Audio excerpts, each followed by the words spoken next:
হরে কৃষ্ণ, রাধাসখীর রান্নাঘরে আপনাদের সবাইকে স্বাগতম। তো আজকে আমরা ভগবানের জন্য তৈরি করছি শসা আলু রস। তো এখানে শসা নিয়ে নিয়েছি একটা, আর এখানে নিয়ে নিয়েছি দুটো আলু, কাঁচামরিচ। তো শসাগুলোকে আমি এরকম ছোট ছোট করে লম্বা লম্বা করে কেটে নিয়েছি, আর শসার যে শাঁসটা হয় সেটা কিন্তু ফেলে দিয়েছি। কাঁচামরিচটা কেটে নিয়েছি, আর আলুটাকে এরকম মধ্য চাঁদের মতো করে পাতলা পাতলা করে কেটে নিয়েছি।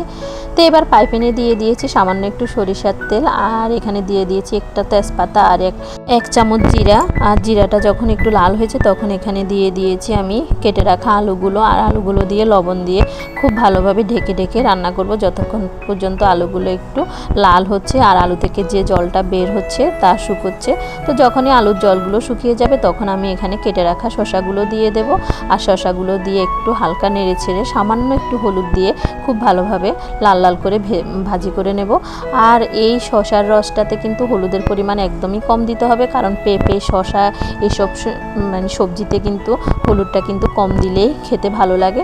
তো যখনই লাল লাল করে ভাজা হয়ে যাবে তখন আমি এখানে দিয়ে দেব পরিমাণ মতো জল। যেহেতু এটি আমি রসের আইটেম করব, এই কারণে জলের পরিমাণটা একটু বেশি দিয়েছি।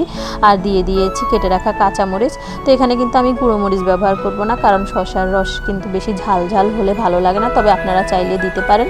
তো এখানে যখনই আলুগুলো আর শসাটা খুব ভালোভাবে সিদ্ধ হয়ে যাবে তখন আমি কয়েকটা আলু তুলে নিয়ে আলুটাকে খুব ভালোভাবে ভেঙে দিব, এতে শসার রসটা একটু ঘন হবে।